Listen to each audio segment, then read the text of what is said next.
Alright, today we are going to be going over the creative solution projects for Team Fire Breathing Rubber Duckies. Today we will look at the 5 steps we have used throughout our process improvement plan for the CRM project done in the ICT 305 course throughout the last 15 weeks. First off, let's take a look at step 1. So step 1 for our project, we had to identify goals and objects. In order to do this, we met with a representative of the ICT department and we talked about what goals and objectives they would like to see. As you can tell, we laid it out quite simply as we took it and we just put the objectives in the box that the ICT program wanted. So the ICT program is one that offers a bachelor's degree program, master's degree, and a variety of minors.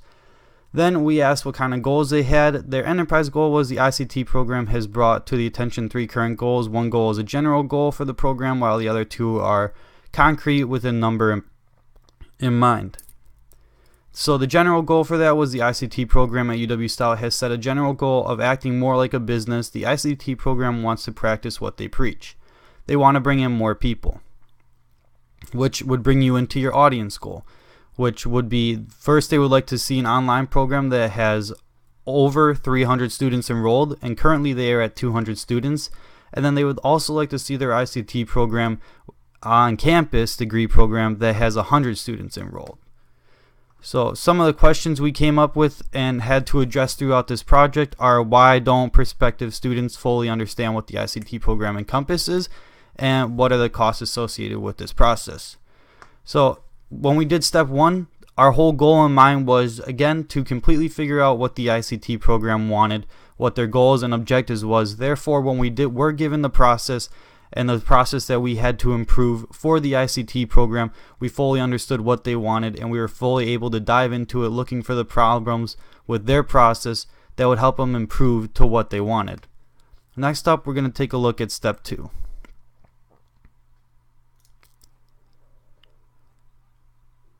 So step 2 was fairly simple for our process, and that was just compile the process inventory and select the process.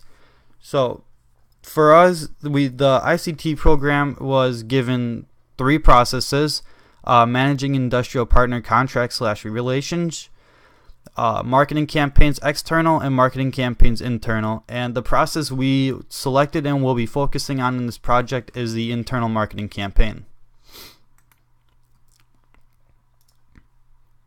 Next up was step 3, which was define and understand the process. So during this step, we took the process we were given, which was the internal marketing campaign, and we had to fully understand what it is. So as you can tell from here, we have what is an internal marketing campaign, which goes a little bit in depth based on what an internal marketing campaign is. Here you can find information on what Google says in an internal marketing campaign, what the class says an internal marketing campaign is, along with what we believe an internal marketing campaign fully is. We also went through the process of including an image and anything else that we believe would have helped you along the way, trying to completely fully understand what an internal marketing campaign is. Next up, we have the current state of the process. So for the current state of the process, we dove into it and we looked at the decisions that are made in the process, the activities that are made in the process, along with the resources that are made in the process. All this was done by creating a process map based on the process they were given to us on the outline that it was, and looking at what point are their decisions being made, at what point are their activities being made, and what point are their resources being made. Along with the resources, we also want to throw in what undergraduate minors and ICT minors were related, so we could fully understand the process and fully understand what we were trying to get students involved in and what students would be doing. Then at the bottom, we included the as-is processing map. So this processing map is for the UW-Stout ICT program, and it completely goes over the process as is. As you can tell, it is a very jumbled up process as it's only on one process map, but it does go from start to finish, where it talks about how the students come in, the activities the students will achieve, how they will do it, and then once the students finish the activities, what Professor Evan will do along with what other professors will do in order to achieve the ICT program at its current process is continuing to work. What we'll go over next is in step 4 is what is wrong with this current process. Down below the process map, we have a little supportive narrative that also just goes completely in depth, paragraph based on what is above in the current process map and what the current process map laid out as is dealing with and what it's showing you. Next up, again, we will look at step 4, which is our attempt to improve the process, find what is wrong, and then go from there. So next up, step 4, analyze and measure the process. So problems with the current process we found were multiple teachers were never reaching out to students in the ICT program, so many students never got the info to move on and gain more information. I know for myself, as an ICT major, I was never given the email or reached out to by other professors to look into these majors and minors that the ICT program offers more in depth and gain more information. So this problem is limiting, as we can go out and we can fix it, and we are able to figure out what is wrong and what needs to be changed. So figure 3-1 is just some terms from the book that we found were wrong with this process and that we could use in order to help improve the campaign. So you had the definition straight out of the source, and then how it relates to our campaign. That will just go a little bit in depth with how that is a problem currently with the process we have found. And then below you will find the process improvement attempt along with the issues and how they are explained. So for step 1, as you can tell, our issue we found is that Evan, who is in charge of everything currently, has to manually sort through all the surveys. After sorting through all the surveys, he then sends them out. All of this is done by hand, which has caused a lot of time for Evan, along with just it is very time consuming, and it is not practical. So for improvement number 1, this will all go more in depth in step 5. We suggested building a contact list in CRM that will give you the ability to filter through all the surveys at once, throw all the people in one survey, and then shortly afterwards just sending out an email to every single person with the exact same information. And if they don't respond, you don't have to worry about it. If they do respond, you can continue to keep in touch with that person. You continue to get them more information. Next up, issue number 2 was Evan was manually sending out the survey information to other ICT program directors to do as they wished. Many of these ICT program directors never actually officially reached out to us. They would get the information and they would push it aside or do whatever they care to do with the ICT program information that they were given. Therefore, many students again were never given the chance to fully get the information they wanted on other minors if they did want the information. So the one improvement we saw for that would help fix it is, rather than manually giving all these students surveys to these program directors and all the names to them, you would just have to have another CRM contact list and give all the program directors administrative access to that program list, or owner access to the program list or contact list, my bad. This would give all the program directors the ability to, once the surveys are answered and given roughly a week time for the students to completely finish this and understand that they want more information, all the program directors at once can go ahead, click one button, and send out a mass email to all the students that said they wanted more information on this. They were then able to figure out if the students replied based on that or not, which would go into step 3. Did the students reply? So the problem was many students were never getting the email, therefore many students were never responding. And even though some students did respond to it, many students were never being asked to schedule appointments if they were interested in certain subjects or certain minors. Therefore, those students were not getting the information they wanted. So we found this as another issue, not entirely with the ICT program, but more with the students that also needed to be adjusted.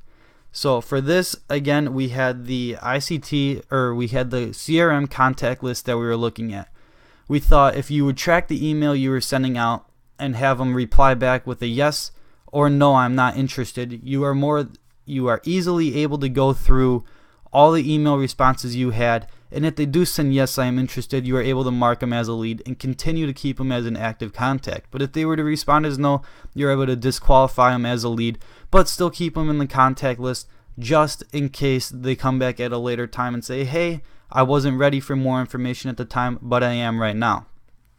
This would greatly increase time as you're no longer filtering through every single email. You just have students emailing you back, yes, I am interested. No, I am not interested. And you can keep them as a lead or disqualify them at any point in time. And if they do not respond within a week, you can automatically disqualify every single one of those people as a lead and again come back at a later time if they decide to be interested at the time and mark them as a lead and continue to get them the information so they are fully up to date on the process and they are fully up to date on the minors that they might be achieving. So next up will be step 5, which is the final overview and the steps we believe to take in order for the ICT program to function at full capabilities, max speed, and everything else. So step 5 was improving the process. Improving the process is what our group, Fire Breathing Rubber Duckies, believe to be the quickest way for the ICT program to achieve maximum potential and get all the information out to the students that want it. So on the right, as you can tell, we have a few short little paragraphs through on the way that kind of explain what's going on. They give you a little short overview of everything along with some book definition terms and other information. But we're going to start at the very top. So first off, we decided that the survey needed to be fixed. The survey scene will be sent out via email, and most of the time this will be sent out in the ICT 103 class. Therefore, all students are taking it at the same time, and no students are missing out on it, and you're not getting no lag time or waiting for multiple students to reply. You can set one day aside in class, send out the mass email to everybody in class, and make sure they respond to it. You could prompt students by doing this by maybe offering 2-3 extra bonus points. Hey, if you do this, I'll give you 2-3 extra bonus points to you for the class to help you out in the near future. But first off, we're going to take a look at the survey. The survey itself is very self-explanatory. It is 4 total questions in which we ask you for your first name, your last name, and your student ID. We do this so that when you do respond, we are able to filter all your information straight into a contact list. Right away, we have your first name, your last name, and student ID. And if we have all of this, it is very easy to filter through that contact list at a later date and time and find who we are looking for. Finally, we have what ICT minors would you be interested in learning more about. We offer every single ICT minor that is currently available to ICT students, along with an option that states not interested in learning more. Therefore, you can disqualify a person as a lead right off the bat and not worry about waiting for them. So if a student were to select any of these, they would be filtered into the contact list that we have been talking about with their first name, last name, and student ID number for the program director to do what he wants. After a week's time, when students are given the time to take the survey, the program director can then email every single student without having to worry about filtering through a single survey. Next up is the process map that we have designed for the ICT program. So the process map that we had designed greatly shortened in length based on the as-is process map that you saw in step 3. So the process map starts off with issuing the survey to the students, collecting all the information, importing the contact information to CRM and categorizing each contact in the system. You then build a marketing list based on the chosen survey results, create email templates with potential existing content. So if you are a web technology minor, enterprise technology minor, computer science, you can create a certain template based on all those different minors, where if you do want to throw information out in there right away, you can, or you can do a about the professor type email template and give a little bit of information about you as a program director yourself before you go out ahead and dish out this email to everybody else. After that, you build a marketing campaign which ties marketing lists and email templates together. You run the marketing campaign to generate emails and begin communications with students of the ICT program, and then you finish at the current process. So we're going to look into viewing the survey results. So this is just a short step-by-step process that you would take in order to view the survey results in the CRM system. So first, of course, you log into your CRM system, you click the drop down, you go over to Power Pack, which is something you can install or it is pre-installed for you. It's a little tool that you can use in order to create surveys and track surveys. You'll then go over to surveys located and notice that we have created the ICT 103 interest survey by Noah, one of the members of our team, and you are able to go into that. After you go into that, you are able to run a report on the item, and then you will be able to see all the information provided by the survey at the time it is taken and any time later than that.